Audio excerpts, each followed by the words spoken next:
and is designed to help participants develop their strategic management and leadership skills, business acumen, and strategic thinking. This program allows participants to access cutting-edge knowledge and tools to tackle complex leadership challenges and drive individual and organizational success. Whether you're looking to challenge your own established ways of thinking, generate innovative ideas and solutions to previously insurmountable obstacles, or engage with leading voices who will challenge how you see the world, this program will open you up to the new vistas of opportunity never imagined. It will provide you with new lenses through which you can see the world. It is my hope that you will immerse yourself in this program and take a deeper look at how these ideas and strategies can help mold you into an effective, capable leader, capable of re-engineering yourself and your organization. Once again, I'd like to welcome you to this leadership development program.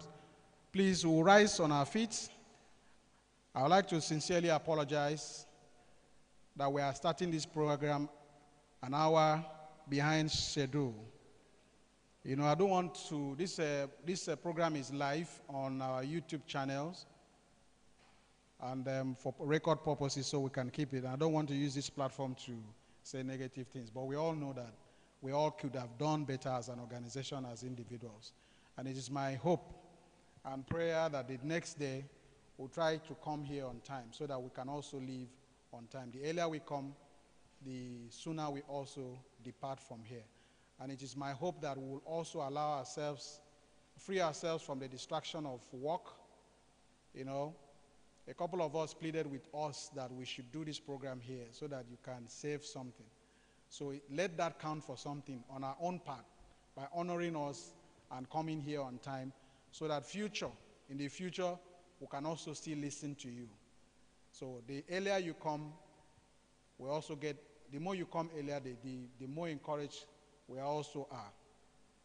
Now, I want to use this opportunity to recognize key stakeholders in the ISMN projects in Rivers State chapter, and also stakeholders from the Niger Delta Development Commission, principally of whom staff are majority in this gathering today. I want to extend very warm appreciation to Mr. Alex Ndudienebili, who is the visionary of the Institute of Strategic Management and has allowed us to be able to do what we are doing in Rivers State for especially members of the Niger Delta. Before we go any further, I would like to recognize Mr. Dr.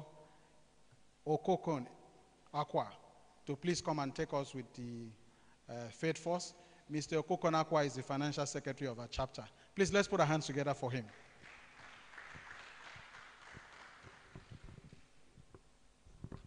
Thank you, Mr. Chairman. Ladies and gentlemen, good morning all. I want to especially welcome all of us. This is a very important occasion for us as an institute, and I want to believe that members are fully aware of the importance of being here today. As an institution, we want to believe that at the end of this program, we will all benefit one way or the other for attending this wonderful occasion. To this end, I will appeal you open up to your, if you look at some of the documents that are with you, you will find the program. When you bring your program out, we have the opening prayer, which is usually going to be our second stanza of national anthem. And we also have the student Faith Force. We will recite this almost immediately. We'll start with the opening prayer, which is the second stanza of the national anthem. I request we all remain standing, please, while we recite this. We will all repeat after me. The opening prayer, second stanza of the national anthem. O God of creation, direct our noble course. Guide our leaders right. Help our youth the truth to know. In love and honesty to grow. And living just and true. Great lofty heights attain. To build a nation where peace and justice shall reign. Amen. Please, let's quickly do the faith force. The faith force is very peculiar to the Institute. We do the same way. We see no limit to what we can be. We see no limit to what we can do. We see no limit what we can have, because we see no limit to the power of God. We see no limit to the power of our mind, and we see no limit to the power in the Word of God. Thank you. Can we put our hands together, please? Ladies and gentlemen, please one more round of applause for Dr. Okoken. That's his first official duty as a chapter official. All right, we move quickly. In our midst this morning, we have, please forgive me if there's any other director beyond the ones that I've seen right now. I see here the director, engineer, and FF in your good. Please, ladies and gentlemen, put your hands together for the director here. I used to know you in the now I don't know about my EPC. All right, thank you very, very much. And then also my director in social services, right? Mrs. Charity Mwago. Please put your hands together for her. Welcome, Mama. All right, we also have another chapter official who is behind the front desk there. And her name is Mrs.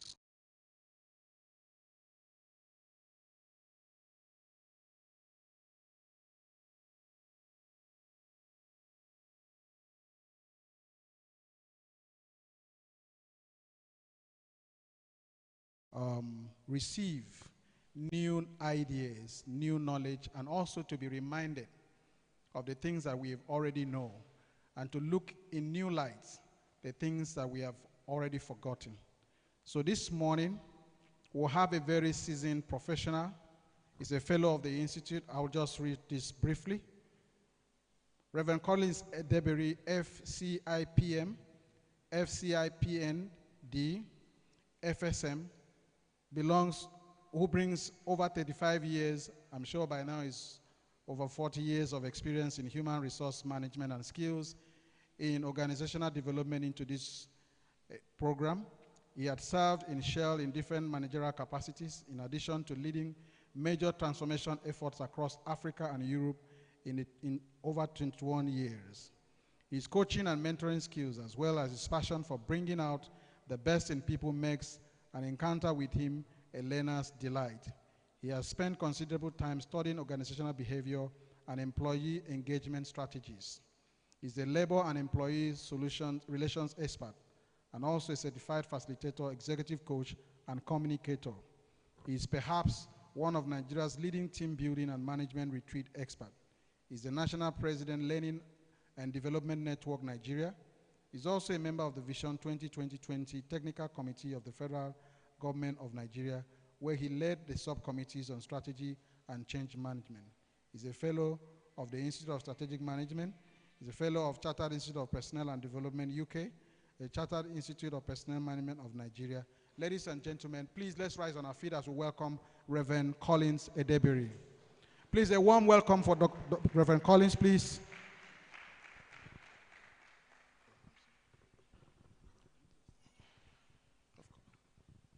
Thank you very much, Chairman. And thanks for everyone who has come to be a part of this. We'll try our best to see how we recover time and ensure that everything that we are set our mind to do today, we still do them. I don't know whether there was rules that people don't sit in front. Some of you are really very far behind. If you can make your way a little closer, it will help all of us to interact. We are going to be talking about something very, very important that we need you to participate. I'll be asking questions and I will expect you to be to also answer and make your contributions. So it's going to be that kind of learner situation where I am facilitating, you're making your own inputs, and together we are learning. This morning, I'll be leading discussion on building a high-performance culture. The whole process of building a high-performance culture with focus on values, behaviors. Thank you. So, I expect everyone to be focused on this. The thing about performing culture, it's applicable to every organization. Every organization. So, whether it's a public institution or private institution, they all need some form of understanding around performance culture. Every organization is set up for the purpose of growth and good performance. For the purpose of growth and good performance. So, this topic is so germane, is so important. Let me also say by way of introduction that because of the changes around the world we live in today, there's a greater demand now on public institutions to actually perform. And that the majority of us here today are from NDDC. That's a very strategic public service agency. And more than ever before, you also agree with me that there's a high pressure on that agency performing or meeting organizational goals, the reason why it was set up. I'm aware that NDDC is 25 years this year, and very soon you probably will be rolling out the drums to celebrate that great milestone. But it's also an opportunity for people to look back and ask, do we have a defined organizational culture of performance? If you, the staff, don't have the answer to that question, I can tell you that the public will have the answer. The public will make it very clear to you whether they have seen a defined organizational culture. One of the things I know about when an organization is performing is that the people who work for that organization will be very proud. You will see them the way they carry themselves because they know it. They live the culture every day. And they know that, well, performance is a way of life for them. You know, just when you find yourself in a mix of people, and people are from other organizations, and you have to interact and talk around issues, there will be confidence oozing out of you because you know you're coming from a background where there is a defined organizational culture that leads to performance. And you know the story, and you're a participant. So you can tell the story, and it will show in your courage. For about 25 years, I worked in Shell before I retired. I knew when it became apparent that that organization has come to a point where those of us who were leaders at the time, we knew that we were a performing organization. And, you know, whether in Nigeria, outside Nigeria, anywhere, I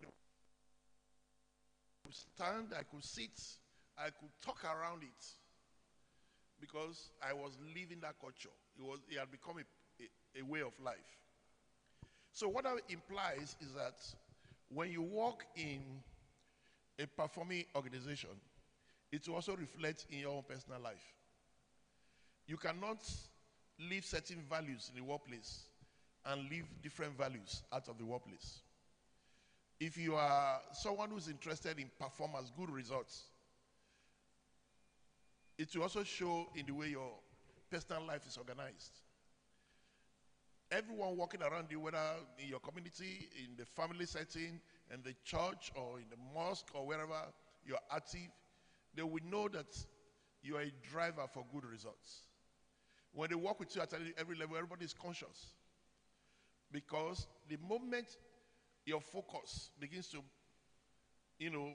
dance around good performance, good results, pushing organizational goals, people will also come to identify that with you.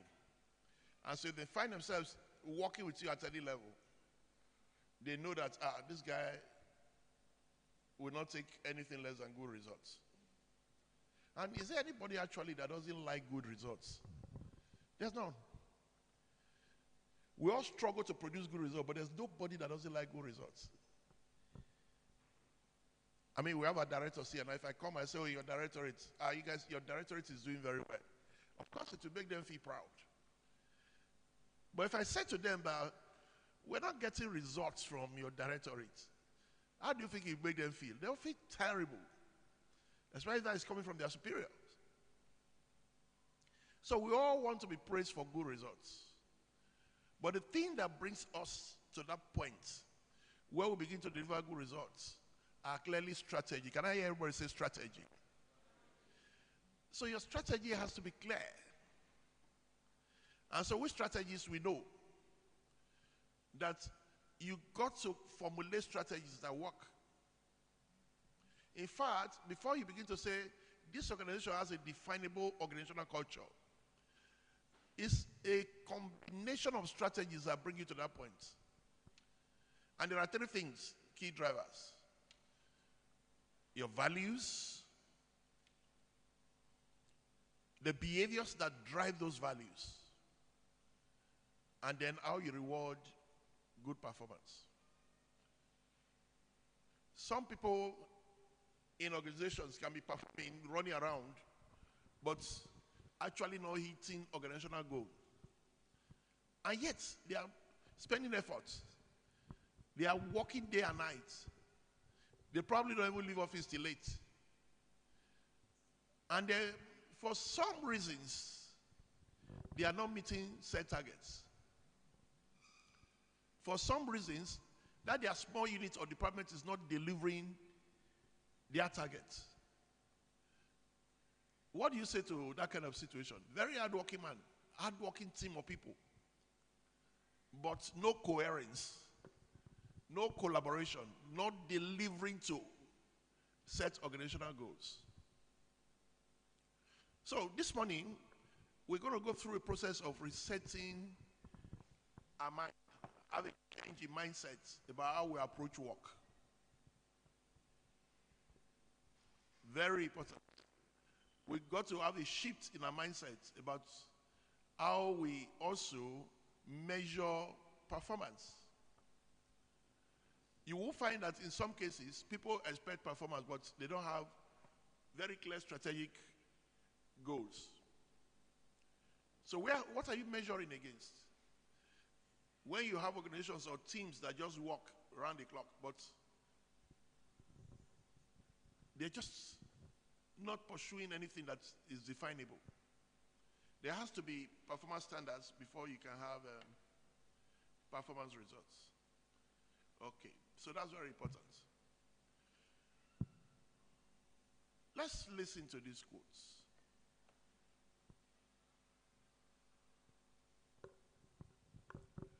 In high-performing organizations, purpose, strategy, and culture are the bedrock of long-term success. And this is true. Purpose, strategy, and culture. And when I was just blabbing a while ago, I said to you, it's strategy that gives birth to the kind of culture that you want.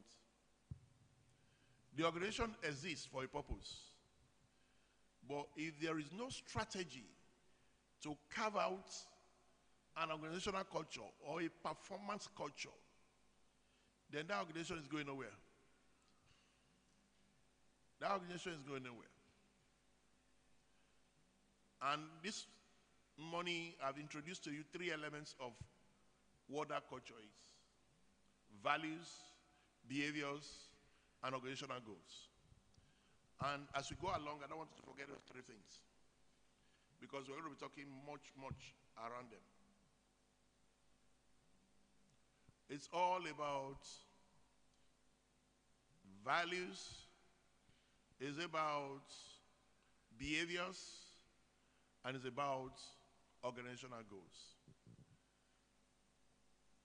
So purpose, strategy, and culture. So we're going to really stay around these three elements in different mood. Then another one.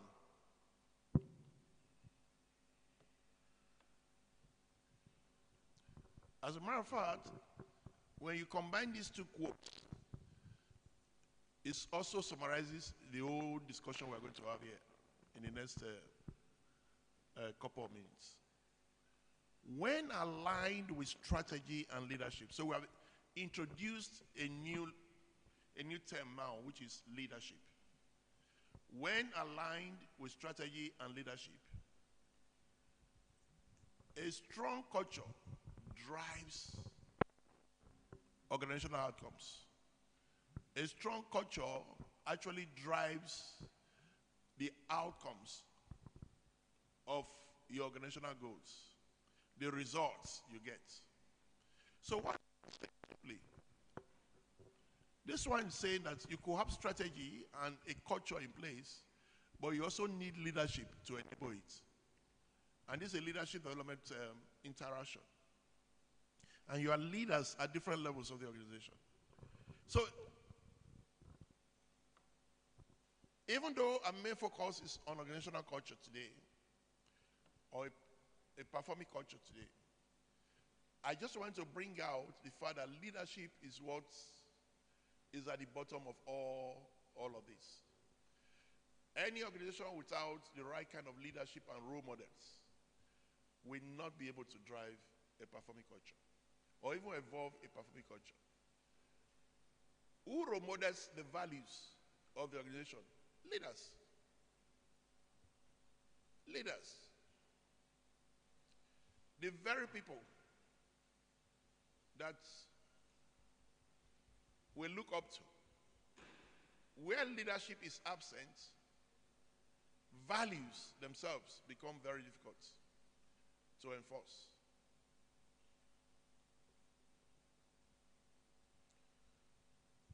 So, in a very short way, we have come to terms with 4 things this morning, and I want to just talk around them, like break them down in the simplest form. We have talked about outcomes or organizational outcomes or organizational goals. We've talked about strategy. We've talked about culture. We've talked about leadership. How do we tie all of these together? Let me do a few definitions, and then we can have that discussion. When you hear about organizational culture, what comes to your mind is pray. You know how you want to build a baobab tree, but you've got to put the seed first on the ground. I'm sure there are some places you visit and you see well-grown, well-cut, and maintained trees. It used to be, there's some cities in Nigeria that used to be that beautiful. I don't know how they are these days. Kaduna was one. So when you are along Ahmadu Bello Road in Kaduna, you see those trees that just line the roots. Sometimes at the middle of the road that separates. It used to be very beautiful those many years. I don't know what they've done with those trees now.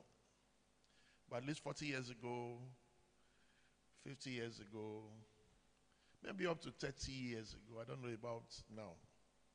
That's beautiful.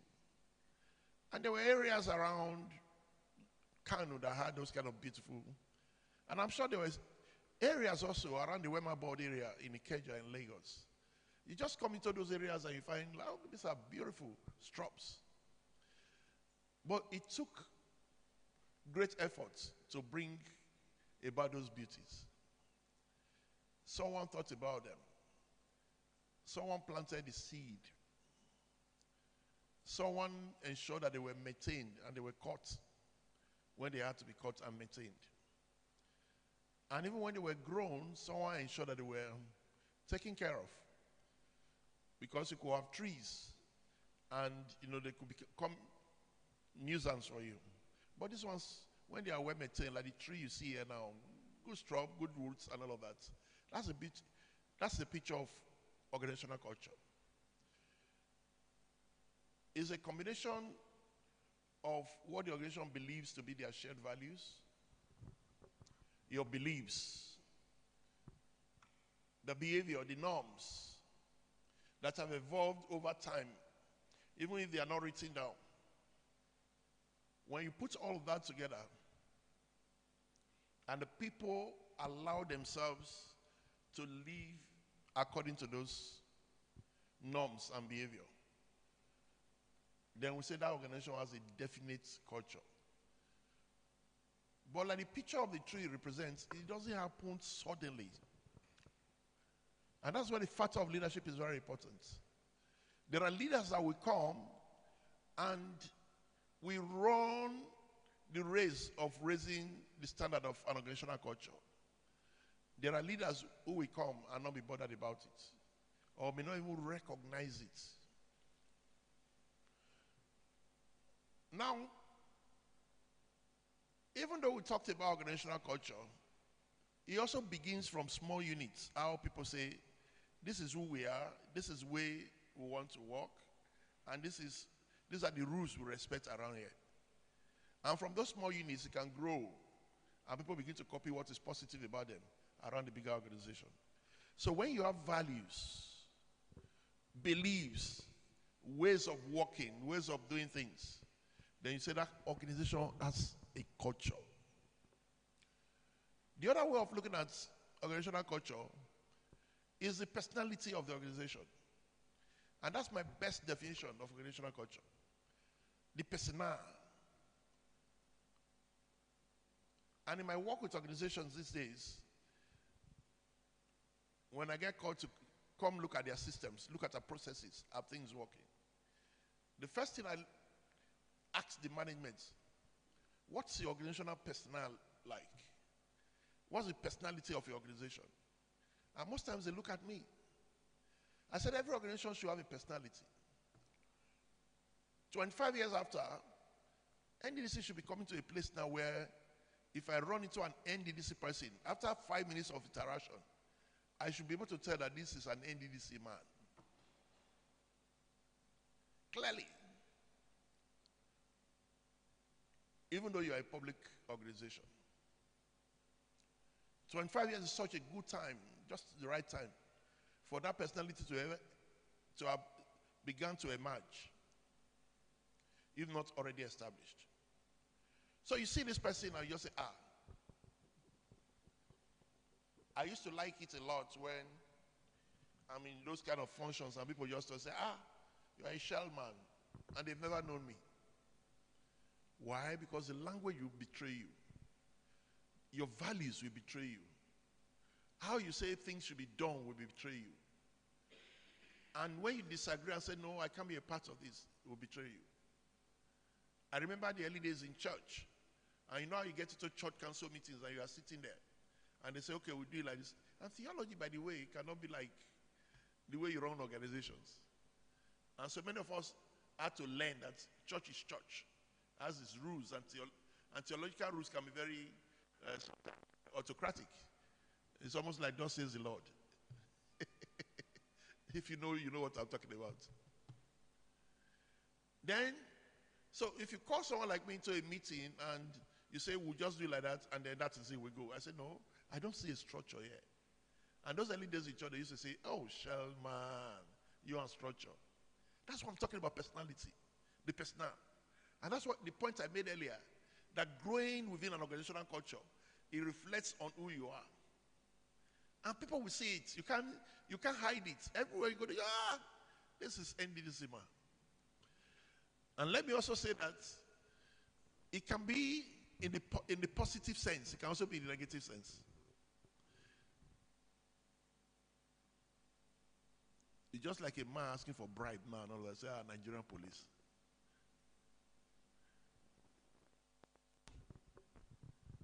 perception of how people see the organization. That's their culture.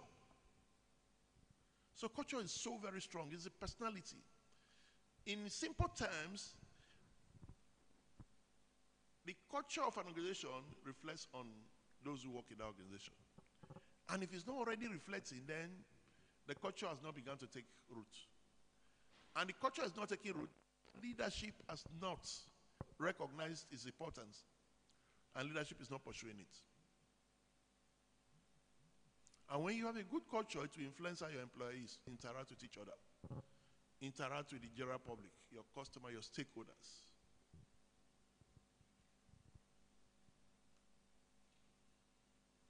And you got to recognize that that same culture is what drives your success and your performance. Why?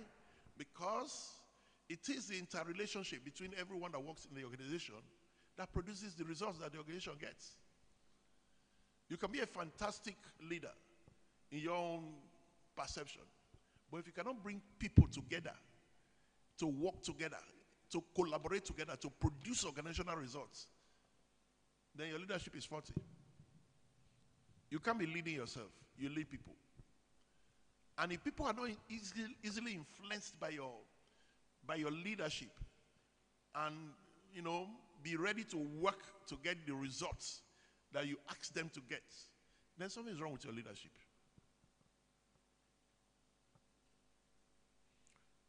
So, a good organizational culture, well established, functioning, even if not in its fullness,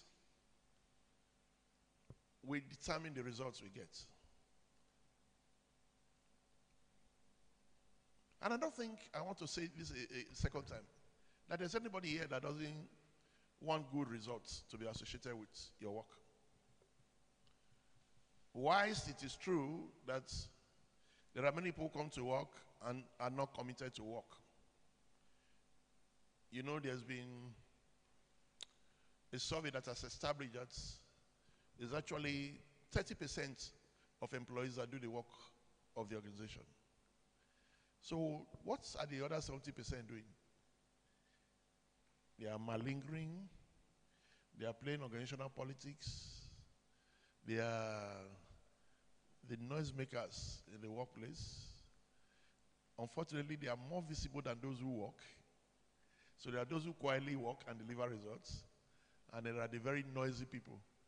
And again, sadly, of that 70% that really don't commit themselves to work, they are the ones, or from amongst them, that get the biggest reward.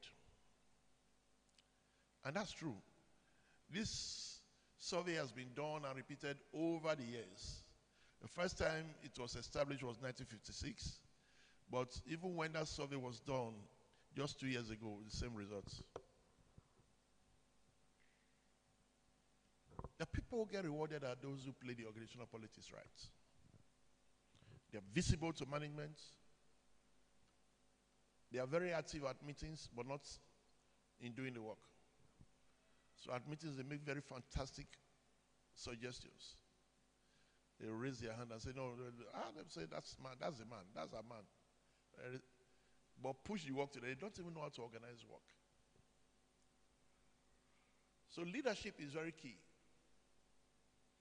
in formulating or fashioning a performing culture. The leader has to be visible. He has to be the one pointing us to, that's the result we want to get. If he's not consciously doing that, then nothing will happen. Everybody will just do what they want to do and go away with it.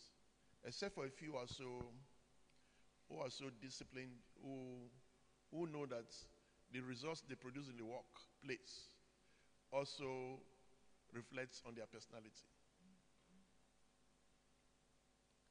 It's impossible for some of us to be given an assignment and that assignment doesn't work. It won't happen. And I'm talking for myself. It will never happen. If that assignment is not discharged to the level that reflects who I am, I will break it down and start it all over again. And that has come from many years of being in situations where you needed to prove yourself. So the results you get in the workplace also becomes a lifestyle. So when people work for me these days, wow, you can't just do a wishy-washy job and bring to me. It's not possible. Because I'm acculturized to seeing good performance. And that's why when we talk about organizational culture and performance culture, I'm always excited for those who are listening, because we are indirectly talking about you. We're actually challenging you to show up as a leader who is focused on driving performance. Let's look at one of those other legs of culture. Why is this so important? I've said to you that it leads to success, but why is it really so important?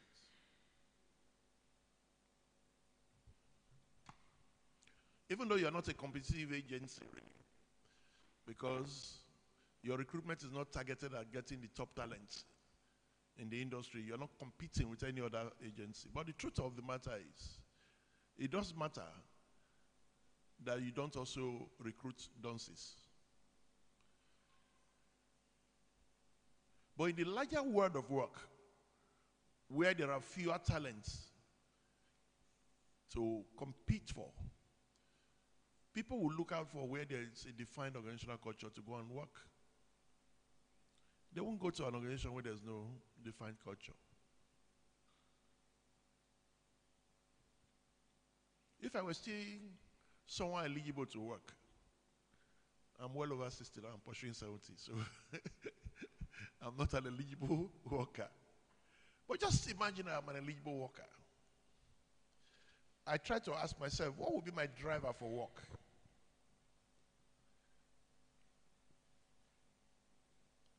What would be my driver for work? It will be defined by my values. And my values are very, very clear. About 4-5 years ago, an OM come around. I won't mention their name, big, one of the big ones around here. They were going through an unsettling time with their unions. Battles every day. They've gone to court, gone to everywhere. Gone this way, gone that way. And so they had a director, they had a full team of industrial relations experts. But they got to a point where they felt like, look, we just need to bring in an expert. Come and help us resolve this. We'll be fighting here for 3 years. And all of that.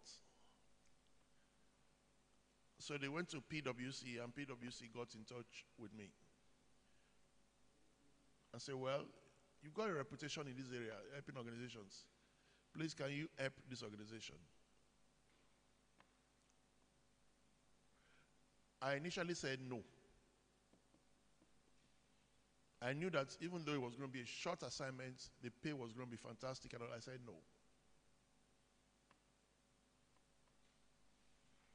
And PwC was surprised because the money they were offering for a few months' job was like probably 5 years' salary, even when I was in charge. And why would a man say no? My key reason for saying no was a perception I had about that organization and how their management team ever implement whatever will be the outcome of my recommendations. So it took a team from PwC, and they called me to come meet with me to say, hey, where did you get that perception from? So I gave them history. When I was industrial relations and employee relations manager in Shell, I dealt with unions at different levels. And I knew the story that was coming from the organization at that time. And it was the same story now. I had left that scene many years ago. Industrial relations wasn't even my last job in Shell when I left by 2012. I left there as learning manager for Africa. So I had done that job many years back, but that impression stayed with me. And I wasn't going to just do a job in an environment that was toxic. That's how professionals behave. But they came with evidence to show that, sir, since you have stopped doing industrial relations till now, this is what has happened with this oil company. This is what has happened. And I looked at it. Okay, there was a shift. So I signed to do the job. I make that example because we're driven by values. People will work for you by what they perceive to be, you know, how the environment looks like. I know that generally Nigerians don't mind when they are pressed against the wall, but where tutored professionals take exception to certain jobs. So in the competitive world, a good corporate culture will bring you the best people. The best people will even leave all things to work with you. Let me give another example of how values and behaviors can actually shape people's mind. I once sat over an interview panel, and there was this young guy who had applied to come work for Shell, and he was coming from Mobile. That was a tough one for me because at the time, Mobile was the highest paying oil company in Nigeria. Shell was the biggest. We have never really prided ourselves we've never really always wanted to be number one in payments and salaries. We always say just be in the first quartile. What that means is that if you take 4 oil companies, you should be able to count Shell as amongst the highest paying. But it was always Mobile, Chevron, and then maybe Shell, in that order. So then you see somebody who's already earning more than the job is applying for, coming to work for your company. So he's coming from Eket to come and work in Port Harcourt. And then the guy is sitting before you in an interview. That really was an interesting encounter. So, sir, why do you want to come and work here? Why are you living where you are? And you're coming on a lateral job. This job is just going to be the same salary level where you're coming from. But you're actually already earning a little more than you are coming to. And then he said something that was very profound. He said, sir, for me at this stage of my career, it's not the money. They would say, what? We're curious. Because we also wanted to take something away that will be, we used to, boast around. And then he said, and I never forget, now he's a top manager in Shell right now. So I see the big man these days, and I say, oh, you remember how I got into Shell? The story he told me, you will laugh. And he said, I like the orientation and the attention Shell gives to families. That's just enough for you to move. And we said, no, we don't understand. Break it down. He said, there are 2 things. He said, I never get over the picture that your general hospital is inside your industrial area where your offices are. And my wife has had, the reason to go in and out of hospitals over time. So I asked myself, which company will give me that attention so that I can be doing my job, focused. Even if my wife were to visit the hospital, I just know that she's a few blocks away. And I don't have to be running around looking for. He said, that's number 1. He said, number 2, I went through your policy. I could see that you have these getaway weekends for families. And that's when country was still good. So you could book to go to Ameni Resource Center in Jos, the Equatorial Guinea, and a few other places. You and your family. He said, sir, this is important for me. So I gave him the job. And he grew on the job. Today he's one of their lady managers. But he left a higher paying job. That's what values do. That's what culture does. That's how culture attracts the best from elsewhere. And people want to be aligned with that organization. It also increases employee engagement and motivation. I mean, the stories I've told you already show that. Engagement. Let me talk about employee engagement for a while. Some of you probably work on the roads that you work in now, but maybe the biggest issue around your career at this time is you don't feel sufficiently engaged by your leaders. There also could be leaders who also recognize that they are not engaging their workforce enough. Employee engagement is a key to good organizational performance. In recent years, researchers have shown that the more engaged leaders are with their employees, the better results that their teams produce. What does employee engagement do for people? It motivates those who work for you. Number two, it enhances communication within the team. So people can understand the direction that the leader is taking them, the vision of the organization at the time, what we have to do and deliver. If those things are well documented, they are put in books where we have good business plans, and the followership or employees don't get to know them, or they hear about them, but nobody has sat with them again and again to say, hey, the way we are working is good, but could we have a different direction? Or could we do things this differently? What will happen? So we need to always recognize that employee engagement is a way of life for those who want to succeed in the organization at this time. That's what it is. So if you're in a leadership position, one of the keys to getting your team to perform, to deliver, is engagement. You got to engage them. And I'm saying that where there's the fashioning of a defined organizational culture, you can't even do that without engagement. It means that you're good in communicating the vision. You are good in directing where efforts should be put. So, culture is so strong because it will help you in that direction. You cannot say, oh, we're having a defining performing culture here, and then you're not talking to anybody. People don't even know how your mind works. In fact, your staff are gossiping you every minute and say, we don't even know this man, the way they do it, won't you know? Nobody can predict you.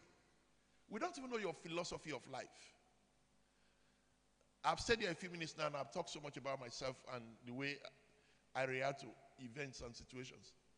When you live here, you have a picture of many things about me, my values and all of that. But you'll be working with a man for 2 years. You can't even decipher what his values are. It's not possible for you to then expect those people to perform or to do well on the job. No.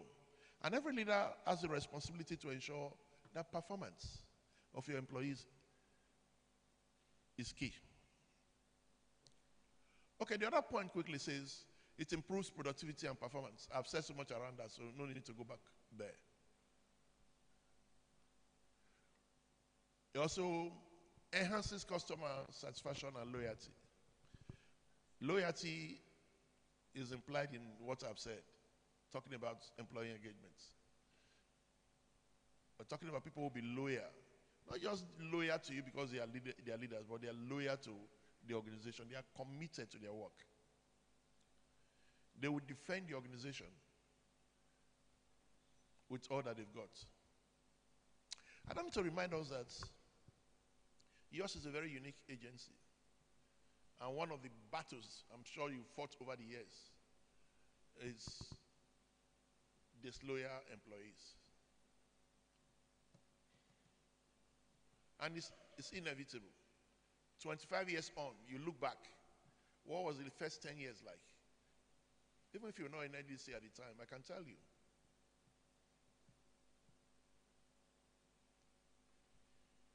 The first 15 years, maybe even now that we talk, you probably still have a lot of employees who are more loyal to their community than to the company.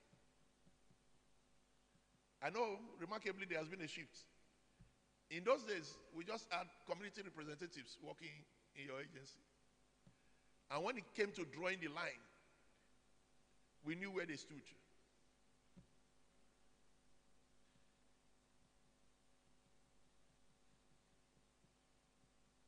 So somehow we've seen some positive change. I don't know how that has come around. But I know that the more you engage with people, the more they understand the vision, the direction. Ostensibly, you have also suffered a lot of leadership changes. Too rampant, political. But nevertheless, where there's a thriving organizational culture, if people come in within 2 years, you see their shift, the shift in loyalty to the organization. Why? Because this is what they've come to meet. If people can come and change the culture of an organization, they will just flow along the direction of the culture. So it doesn't matter. So we made some positive shifts, and I must consider to NDC. But there's a lot of work that we need to do in terms of getting the loyalty of our workers, first to our organization, before any other one.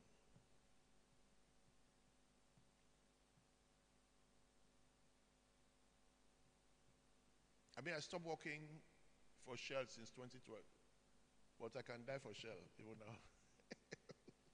I don't know where you get the picture. That's what loyalty is about. When people leave us, we say you must continue to be an ambassador of the organization. And I find that is very, very true with Shell retirees. They are very, very, very adamant about it. And they won't allow you to talk ill of the company. What brought us to that point was a strong culture.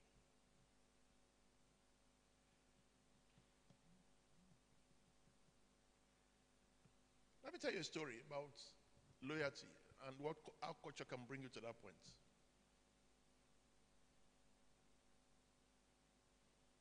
Within a year when I joined Shell, I left a big company too, where I was already the human resource manager and corporate affairs manager. And when I came to this organization where everybody just running around doing things, and of course I needed to ask myself, how should I behave in this organization? But you know, the organization didn't give me time to even articulate how I should behave. It just swept me off my feet, even with all my years of experience. How did that happen? One of the Sundays, I closed from church, and I left something in the office the previous Friday, which I now needed this Sunday evening. So I decided to go through my office to pick up the item. This must have been around after 12-ish. When I got to the office, I was shocked. I saw cars. So I was asking myself, did I miss a memo? Is there supposed to be work today or some meeting that I've missed? I saw cars. Car park was nearly full. I looked at my time. It's today on Sunday. So I got into the corridor where my office was. As I stepped into the corridor, I was hearing voices. People laugh here in this office, another one. So I walked back. And I started to knock on the doors and open. And I found colleagues on their desk. What's going on here? So I went to my office, picked up my item, and then greeted those I could greet, and I left. As I was driving away, some people were driving in. That day, I was restless. I didn't understand. The first thing that came to my mind is, oh, so these old share guys, they have a way of bringing themselves to the office when everybody's not here. No wonder they talk so righteously at meetings. And am I missing out on something? I was puzzled. The next day, I called my friend George. We're close friends now. He's been around 2 years before me. And I said, I observed this yesterday in the office. So the guy laughed. He said, nobody asked anybody to come. He said, that's a shared spirit. He said, you see, nearly all those people you saw, there must be a deadline they are trying to meet. There must be a job that they probably have done and they thought about there's an improved way to do that job. And I don't want to get to Monday and that job is not done. There are others who just want to go ahead of the team, help the team, with data information so that when they get to that team meeting on Monday, they are saying, okay, I've done some research on this. It says voluntary. I couldn't. Voluntary. But then because of my background, so I sat back and said, wow, why would people volunteer their free time to go and work for a company? I mean, you work Monday to Friday, whatever, then Saturday, Sunday, you are back to the office like you virtually ran out of church. Maybe something didn't go. But years later, I found myself doing the same thing. Or months later, the culture had eaten me up. Nobody was asking for any loyalty or commitment. I just got baptized into the culture of defending this company, working for this company, ensuring that that work is done, 200% effort. Just doing it. My boss didn't tell me. Nobody asked me to come.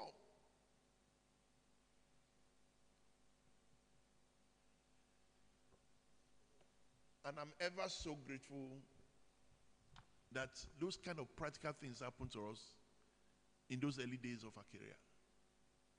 Even though years later, we then began to preach work-life balance, diversity and inclusion. We're now virtually driving people from office. You don't have to be here. Go back to your family and all of that. But those values,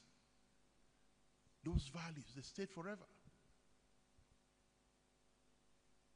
I once had a boss come to my house, and please, I'm not even exaggerating, at 1:30 a.m.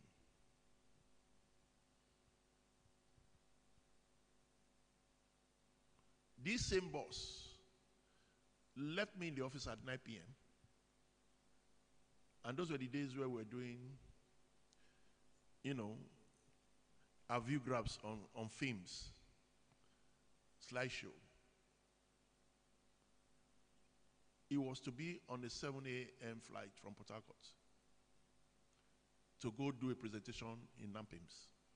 And I had helped him with all those slides. This man was a perfectionist. He had corrected here, corrected there, corrected here. If you meet a perfectionist manager, Kai, your life can be stressed. And by 9, he said to me, Collins, thank you. I've changed some of those things I've corrected. Please just do it and push it into my office. By 11, I was done, and I pushed everything to his office. The man told me that he couldn't sleep because he said, if Collins is dropping these things, and I haven't looked at it, supposing there's just one mistake or two. So he came back to the office a few minutes after I left. And then found one thing, which was not my mistake. He had not changed his mind about something. Just one little 2 errors. And these were the days these were big men, those days that were afraid of the computer. He just didn't even know how to do slides that way. So he said to himself, I need to change this before I join the bus at 6 a.m. to the airport. He didn't know my house.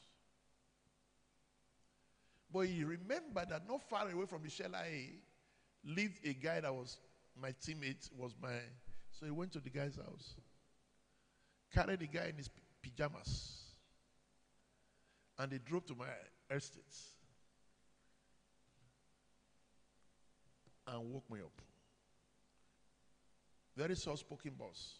You want to do everything for him. I said, Collins, I'm really sorry to wake you. I even wondered, why didn't you just get my friend to go into your office to do it for you? Because he lived by. You carry the poor guy all the way. Then I lived in Romigbo, which was a new me area at that time. And then, so at that point I decided that, well, it's no use. Just dress for work the next day. Take your toothbrush, take your everything. Which is what I did. So I came and I finished the work I had to do. He got security to go home. I stayed in the office. The reason was I knew he was going to come back around 5:30. There could be another change. So I finished that change, put my feet up. And after 5, the man was back in the office, dressed to go to Lagos. Are you okay with this life now? So I said, yes, I'm good now. He packed. And he turned to me and said, welcome to Share. No grumbling, it was just something you needed to do with joy. That's the power of organizational culture.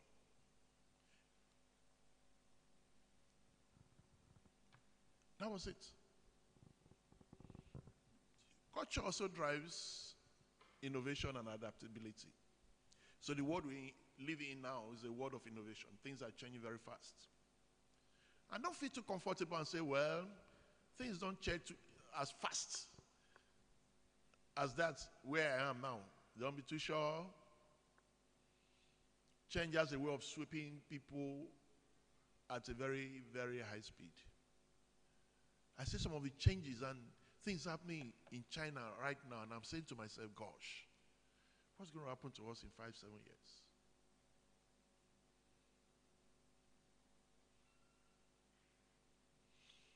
So, culture will make you think, culture will make you be creative, and culture will put you in a place where you have competitive advantage over others, especially over competitors.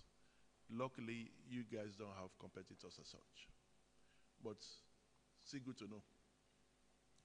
So let's move now to bring those elements together. Remember those elements we talked about earlier: values, behaviors, and organizational goals. So at the middle there in that map, it's high-performing culture, a culture that is really working. So I told you before that these are the 3 elements that builds the culture of the organization: the values, the behaviors, and organizational goals. And what we try to do here is just to define them. Let me just check. What's the core values of NEDC again? What are your core values? Anybody wants to help me?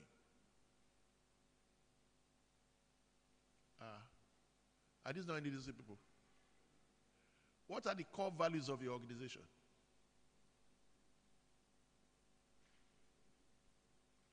What? What's going on? You people don't have values. Of course you have. I've seen it in. And tell me what it is now.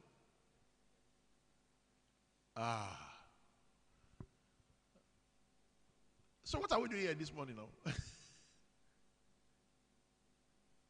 Please, no, it's not true. Is it that you don't want to talk or something? What are the... Please go on. Rescue the rest people. You even want to open it in your phone. It's allowed. Go on. Tell us. It doesn't matter. Your money. Accountability, integrity, teamwork, innovation. What? Stewardship. Respect. Okay, so I see why you can't remember them. There are too plenty. One of the quickest way to get your employees to remember your values and begin to live them. Keep it short and simple. That's number 1. Number 2, if possible, create an acronym out of it. Do you understand? And once you remember the acronym, you just know that, okay, this is what it is. When I work with organizations these days, I just finished with an oil service company that we had to help them recreate some of their basic foundational philosophies. Their vision was still okay, but their mission was very, very far. So we helped them recreate a mission. They didn't even have core values at all, so we came up with. And each time I've helped companies do that, I make sure that whatever core values they decide on, we create it to an acronym. So in that company today, everybody is just saying, I write. So when you keep saying it, it's easier for you to remember what each letter there stands for. So I'm sending a message to NDDC. Because the thing about values is that when you look at them, some of them can pass for the other. Yeah? They can. I give examples here now. I say integrity, innovation, collaboration. The reason I chose those three is because they don't miss. These are very distinct values. Very distinct. But when I choose integrity, honesty, those ones they miss. So I can actually just settle for one that is stronger and covers the other one. I listen to you. Your first value is accountability. Yeah? And then somewhere in there is integrity. And somewhere in there is respect. You know, as an organizational expert, I look at those three and I'm like, okay, why didn't you just settle for one? Yeah? When there's integrity, somebody is already accountable. You understand what I'm saying? You can't be driving a life of integrity and yet you're not accountable. Yeah. So we always say that when you look at it, you're actually over creating values.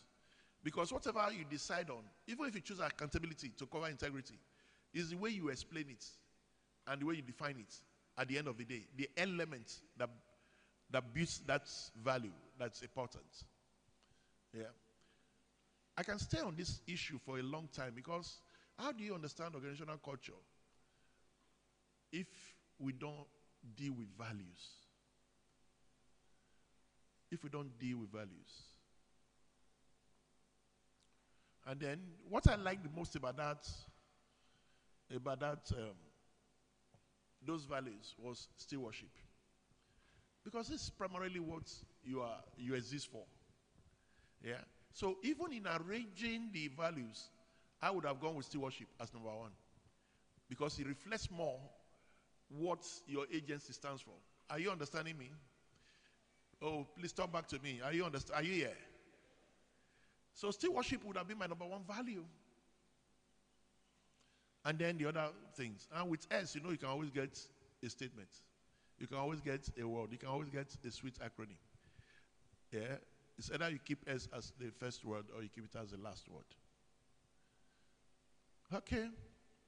I know that that's not for you to make the decision. We'll get back to your management on that. Maybe as we're doing 25 years, this is the time to really look at some of those areas and standardize them. Because my own takeaway right now is, who cares? The NDDC people are just here to do our job and get our money. Who cares about values? Because there's no way, tell me that you work for an organization and the values is not reflecting in your own personal values. It's not possible. It's not possible. It's not possible.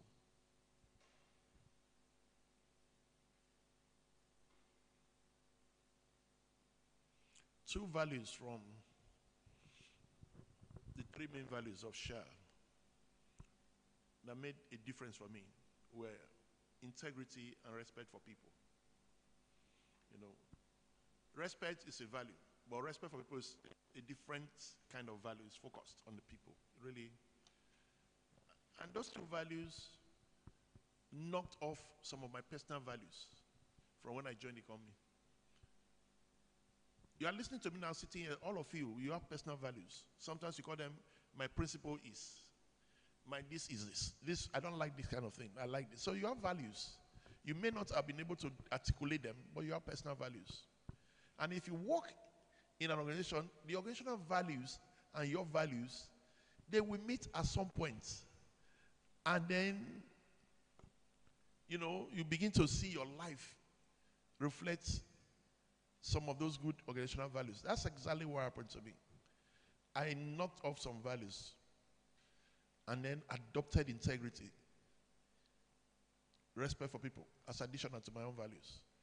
That's when we say there's a congruence between your individual values and organizational values. And that's very key. So all those things we're talking about, commitment, loyalty, and all of that, that's where it comes from.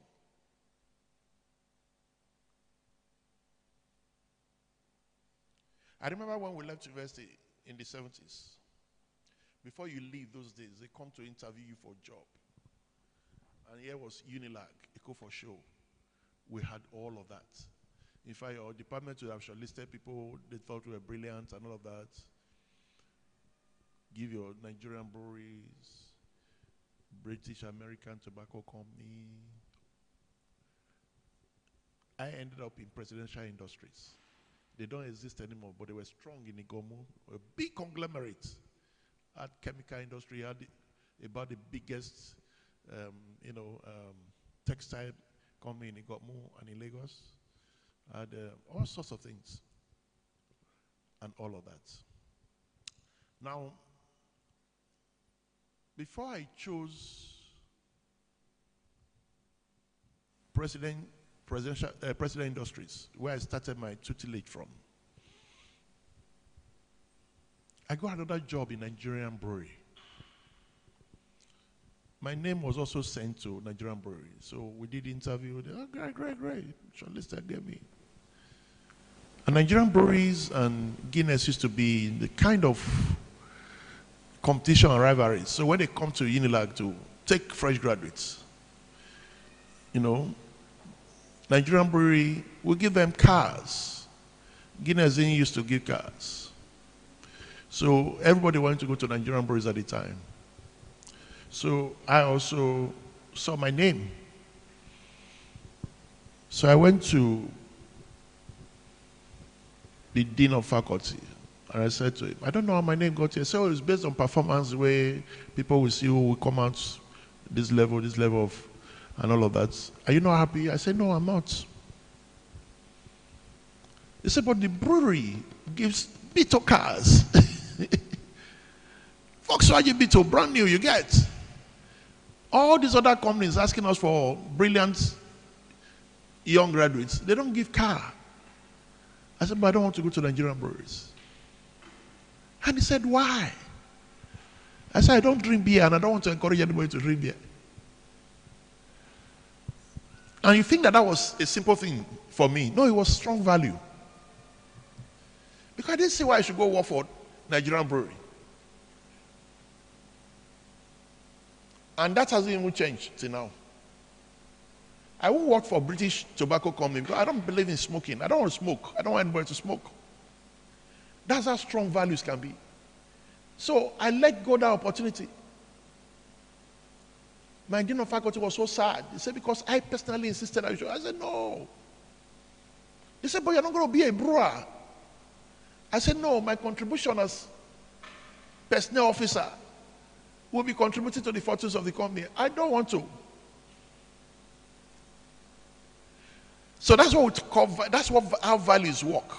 Your personal values, organizational values. So the same way an organization can say, hey, we don't cut corners, we don't do this, we don't do this, we don't do this, because of their values. When the world economy crashed in 1997, 98, with the Enron crash, it was a question of where organizational values fade.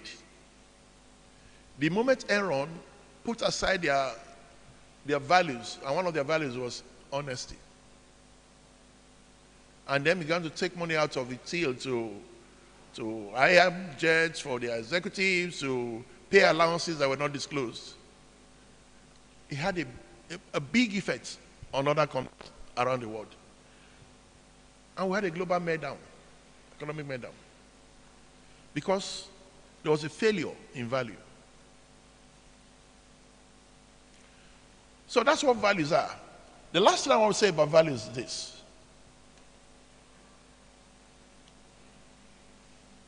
There's usually a big gap between what I call espoused values and live in values, both at our personal life and organizational life. And I just gave you an example of Aaron. So if I say these are my values, and I keep saying them, those are espoused values. You're very good at saying them. Have you heard people say to you, I'm a man of integrity, I'm a man of integrity. And every day they fail simple integrity tests. That's what we call espoused values. People are so good at espousing their values. But to live the values is where the results come from. It's the same thing with big organizations. If you don't live your values, you don't get the results. You can frame values all over the walls in your office. Our core values, which your staff don't even know. They don't even read it. Until you live those values, you don't get the results. So, results come from living the values. We should articulate values and live them. Of course, behaviors are easy to understand. Behaviors, in fact, it's behaviors that give us out easily. It's behaviors that give us out easily. If you come to a place and you see where team members are collaborating, their language, it's similar, they understand each other, then you know that's behavior already showing as a result of the values. So behaviors are the outward or the actions we take to demonstrate our commitment to the values. So you won't say integrity is one of our values. How do you live out integrity? When you're faced with a simple test, do you pass it? And sometimes people are the lower rung of the ladder will say, it doesn't concern us, our big organs. No, it concerns everybody. Wherever we are, our leadership must show that we're living those values. And all of that will push us to organizational goals. What are the goals? The outcomes that we set out to achieve. In your own case, may not be profitability, may not be market share, but it may be impact. It may also be growth. It may be sustainability of actions.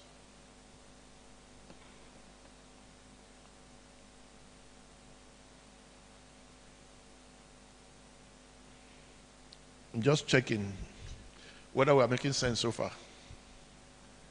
Are we making sense? Oh, great. Nobody answered here. Are we making sense? I don't want to behave like a pastor here today. Can you see I'm just behaving myself today? Before I'll be jumping all over the place. I could have been sitting here now and all of that. And that's because you have also helped me. Only one person has been sleeping since. If I found out you're up to 3 sleeping, why are you looking at me? I didn't look at you. Why are you not betray yourself? Only one person has been sleeping in the whole of this all. If you were up to 3, I would have moved here by now. And I would have been walking around. That's my own way of waking people. So when I walk around, my voice comes closer to you. You know that, this lecturer don't near me. You know. But can somebody help us? What have we said so far? Because I want to go to the harder part now. I want to be sure that this elementary side has been comprehended. What have we said so far? I have a few minutes, about 20 minutes to go. What have we said? What have I said so far? Just a simple summary. Yes? Who's going to do that? Could be winning a big prize today, maybe a gift of one of my books. Yeah. What have you heard so far? I want to be like a teacher now that I am. Before I go to the other part, you want to see that they have understood the simple parts. What we'll be talking since it's primary school, defining, just talking about how these things relate. What have I said so far? Please help me. Thank you, sir. Because if nobody stood up here today, I would have feeling like, We don't have another microphone here. I can give you I want them to hear what you're saying. Thank you. For me, I've learned a lot about what we mentioned concerning culture as a way of life and how it can interlope into the values we want to have as an organization. Then for Dr. Collins, thank you. You know, I was also touched when he mentioned clearly that loyalty for you as an employee to develop your loyalty, you know, for the organization, it means a lot. It tells us that your value is almost intersecting at the point with that of the organization.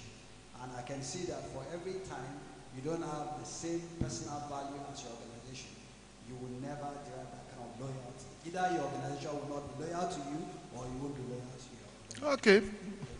Good perspective. Any other perspective? Are you raising your hand, madam? Yes. Why are you looking back? You. Please give her the microphone. I'm glad that a woman stood up. Good morning, sir. Good morning. My name is Sarah Barango. Okay. Actually, I picked a lot from what you said, but summarily, you highlighted on the responsibility of the leaders to ensure high-performing culture within the organization, and it's from these qualities you listed, some strategies you listed. This is going to place that organization as one of the high-performing organizations. Thank you. And then you used where you were working before as an example, talking of Shell, and you said there are some standards that you like, that you also imbibed. It also formed some cultural behavior in you up till now. And you gave an example of someone that wanted to move from Mobile to Shell also. Good. And putting all together, it brings us to aligning values, behaviors, and goals into your daily working affairs. This will help your standard of operation. And then if the leaders also can imbibe these cultures, they will be able to retain and sustain a high-performing organization. Thank you. That's good. That's good. So I feel more comfortable now. So for the next 15 minutes, I will take us to the other side of this discussion. All right. So what we have said simply is or an organizational culture or organizational high-performing culture, HPC, is a desirable. HPC is desired by everybody. Every organization exists to foster high-performing culture. We have said that culture is like a tree. You have to build it up. But it has three elements: the values, the behaviors, and the organizational goals. It's a combination of these three and how they interrelate that propels a culture. We went in to look at what culture delivers to us. We found that culture fosters engagement and it helps to motivate our employees. It leads to productivity. There's just no limit to what it fosters growth. And that then we next spend time to really break down what values were, what behaviors are, and what organizational goals are, and how culture drives organizational goal. Okay, so what I like to do going forward, still staying along this line, but I want to go into a deeper thought. What's going on here?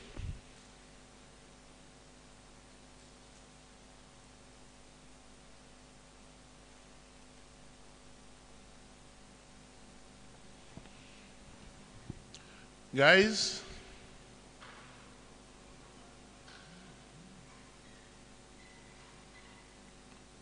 okay.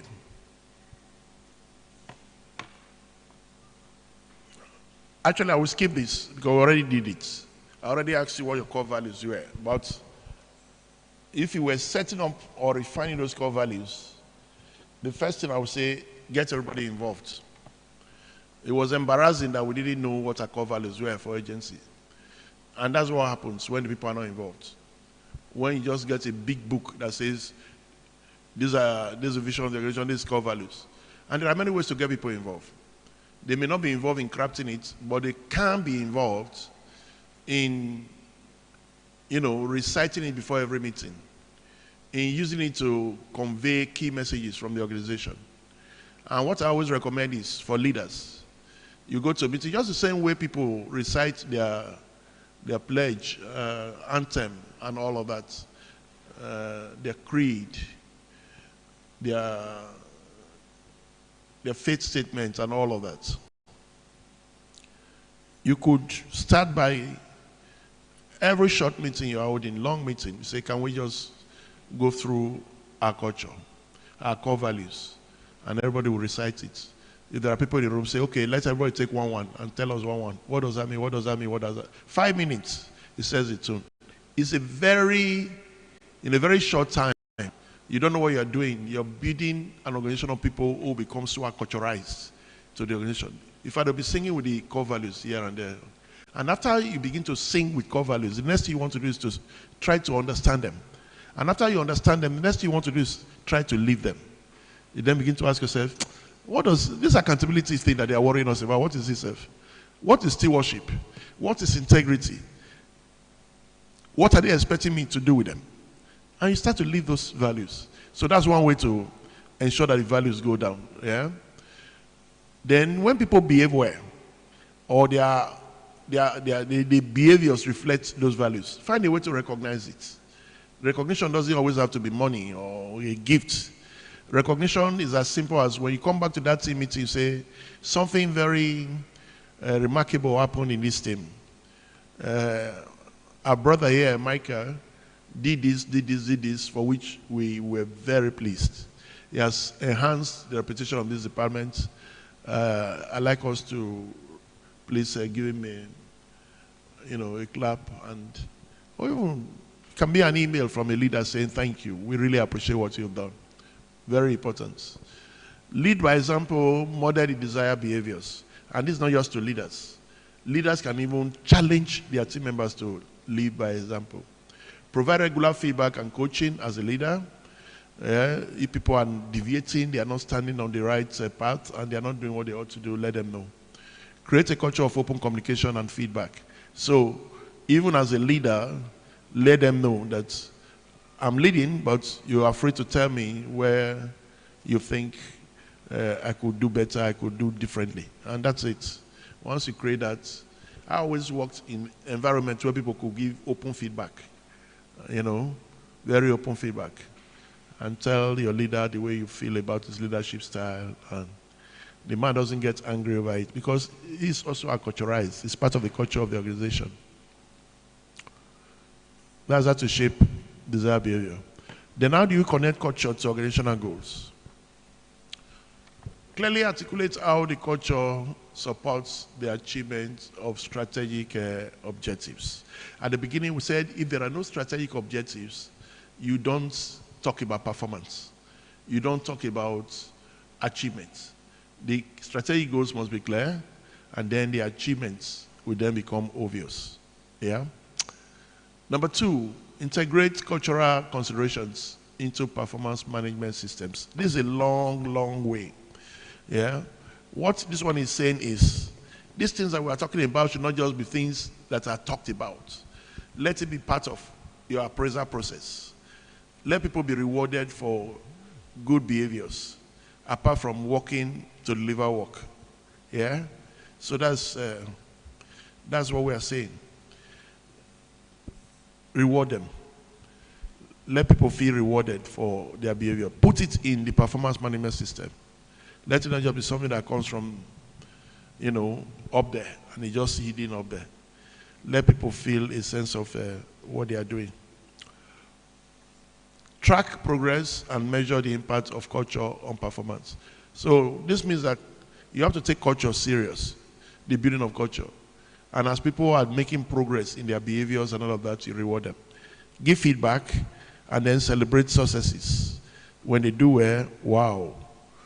Begin to celebrate successes. All right. Now, how do you actually, keeping an eye on my time,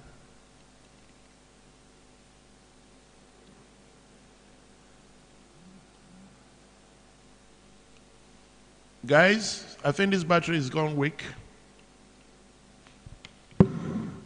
Okay, so culture is a journey, it's not a destination. Nobody ever gets to the end of building organizational or performing culture. You can keep improving it. So part of the reasons why we're out here today, we gain the knowledge, we go back, we begin to see what change we can make in a little area of influence. So when you go back, you begin to give attention. You reinforce developing cultures. Regularly assess and evaluate the culture, be adaptable and willing to make adjustments. The world we live in now is a world of flexibility. And if you like, a lot of agility. So, and agility has a way of bringing about considerations for change. Foster a culture of continuous improvement. Culture cannot be static. It has to keep coming up with parameters that helps us to improve. Celebrate, again, milestones and recognize contributions. Okay, so this is the difficult part of this presentation. When I do this in 5-10 minutes, I'll be done. High-performing organization, that change model that stays. How do we build that change model that stays? How do we make this a way of life? How do we go away from this training today feeling like, yes, I heard about organizational culture. I'm not going to force the MD and the board to drive this. Let's see how we can begin to drive change from where we are. But first thing is to get used to what our core values are, then begin to map out how we intend to lead those values. Yeah.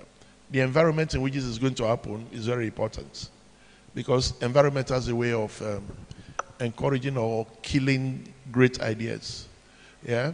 So you ask yourself, we're talking about high performance. What does high performance mean for my team? What's the meaning of high performance? We're not just talking about performance, high performance. You have to first define what that means. How would we know if we were high performing? So where are we now? Are we low performing? Are we middle performing? When do we know that we're not stepping into an environment of high performing? According to whom are we high performing? So if the organization has not set standards, can we set standards for ourselves? Can we set standards for ourselves? Why do we need to be high performing? We've answered that question earlier when we showed the benefits. The way you're looking at me, are you asking me to round up? Okay. Because I'm working towards 12. Is that okay? Which is just 8 minutes to go. I like to be disciplined by time, if I'm told. So, are we high performing at this time? And why do we need to be high performing? Are we delivering the right words? If we are doing the right things, the right actions, how good are we at delivering our services? And how would we treat ourselves and our customers? These are 7 powerful questions to ask. Anybody that wants to be conscious of helping to contribute or to build a high-performing culture, these questions are very key. What is high performance like? Nobody is fighting with us. This bouquet performance we are doing, nobody has quarreled with it. So why are we talking about high performance? Why do we want to outshine every other person? The reason is because that's the way to go. It's simply the way to do things. I've talked about how your personality is reflective of organizational culture. That's the way to go. That's the only reason.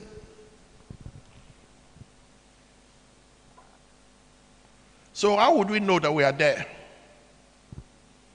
That's a very interesting question. How would you know that you are now high performing? If I had time, I would have allowed people to make contributions to this. How would you know? People will tell you. People will tell you. You will get the accolades. People would commend you. They will say to you, wow.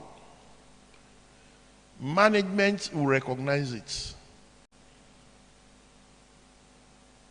And like I said at the beginning, even you will feel it. You will know. Not feel, did I say feel? You will know it. Your confidence level will grow. When you know how to do your work and you're doing it well, even before people begin to say it, your worker style will change. Because your confidence will be, people will mistake you for being pompous. No, you're not. You're not.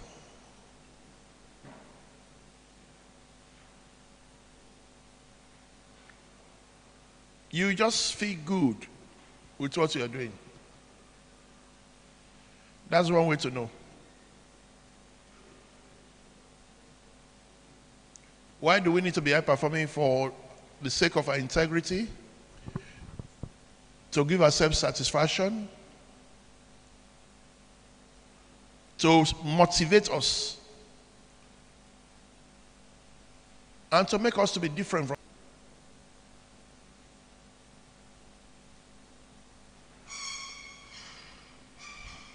The last three questions are self-examining. If we want to meet these other four top questions, where are we now in the journey? Are we delivering well now, or are we deceiving ourselves? Are we doing the right things, delivering the rights?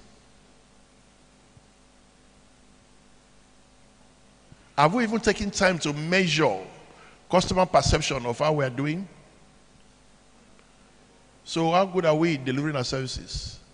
Is there anybody, especially our customers and stakeholders, have they had a way of letting us know how we are doing? Once we are able to answer the last three questions, then the first four are easy to contemplate. And on the basis of that, you can actually build a model. I'm sure when you see these slides, you'll see that we use this to build a model, but my time is really done. This is why it would have been good if people came here by 10, by 9 when we're ready. They would have heard more. So what I've done basically, and I'm going to leave it here. I don't want to overshoot the time. What I've done basically is to just whet your appetite, bring you in here. The next slides you will see, they are kind of top level. But up to this point, if you understand it now and you go back to take action, the efforts that we are put into coming here today to speak to you would have started yielding the expected results. And that will make us happy. Thank you. Is there any question? I know two people have made comments earlier. Any question?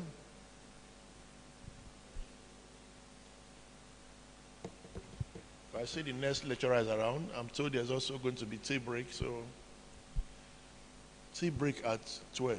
Gosh. When will be lunch? Or is it the two together? Oh.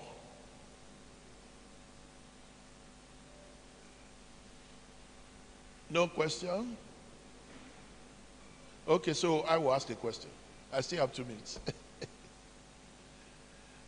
I still have 2 minutes. So, irrespective of where you are in the organization now, what will be your first step going back to help your team? I didn't say the whole of NDDC, your team, that's a small unit, to become a high-performing department or unit. Don't tell me you're not the head of the department, it doesn't matter. What will you do to affect team members to think in the direction of high performance? culture in terms of mixing the values with the behaviors and setting clear goals. Anybody? I'm still using my time. 1 minute to go. Don't just keep me quiet for 1 minute. You say your time is up. Anybody? Clear action. What you're going to do when you get back?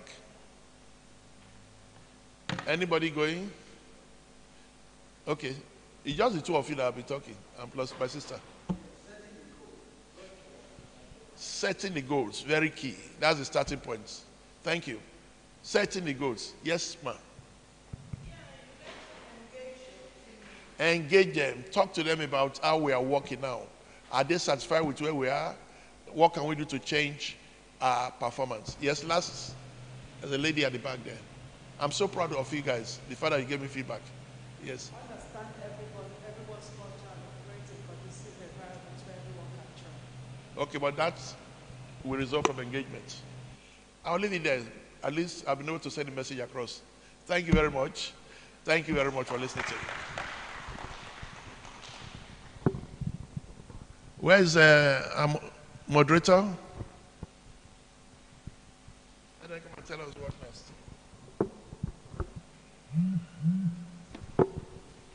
Okay, Chairman, please come and tell us what next.